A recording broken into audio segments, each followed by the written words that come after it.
In your conversation this morning with a large audience, you mentioned that you are more cautious than usual. Explain to us why. Well, first of all, I think the important thing at any point in time is to say, how should you strike the balance between aggressiveness and defensiveness? Investors have to have both. Most people say, well, I don't want to lose a lot of money, but on the other hand, I don't want to miss all the opportunities. You have to balance. What balance should you strike? When the opportunities are better and prices are lower and the outlook is unappreciated, you should be aggressive. When the prices are high and the psychology is high and the outlook is likely to disappoint, you should be defensive. So today, as I look at the world, I see a high level of uncertainty. I see many things around the world we don't know the outcome of, macro-wise.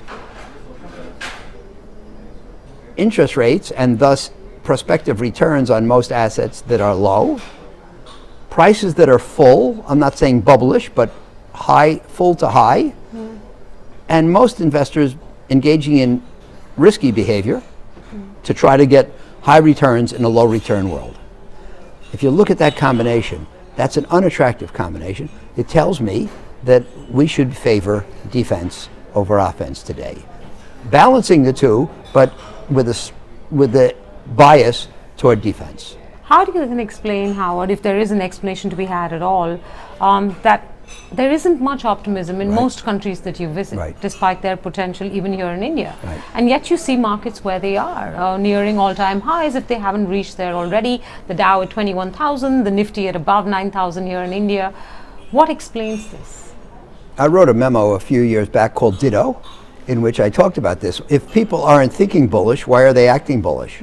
I described them using a phrase my late father-in-law used, handcuffed volunteers. People who are doing what they have to do, not what they want to do. In a low return world, most people have concluded that to get the kinds of returns that they used to get or want to get, they have to take on extra risks. And so people are pursuing high risk investments, sometimes consciously, sometimes unconsciously. But why would they continue to do that if they didn't feel optimistic? The handcuffs? Because they want the return.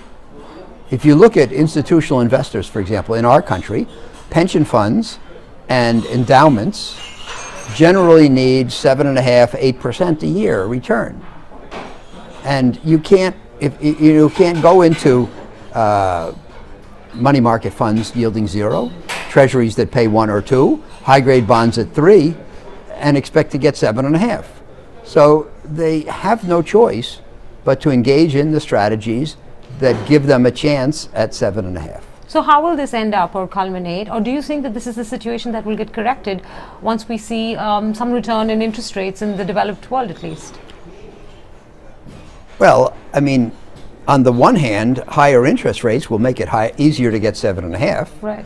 But on the other hand, when interest rates go up, the prices of existing assets go down to adjust. So the answer is that there has to be a period of adjustment, and it's not always pleasant.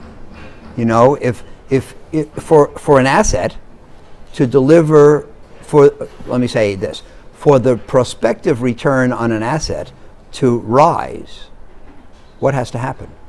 Either the price has to fall, which we don't want to see, or the growth has to accelerate, which is usually not the case.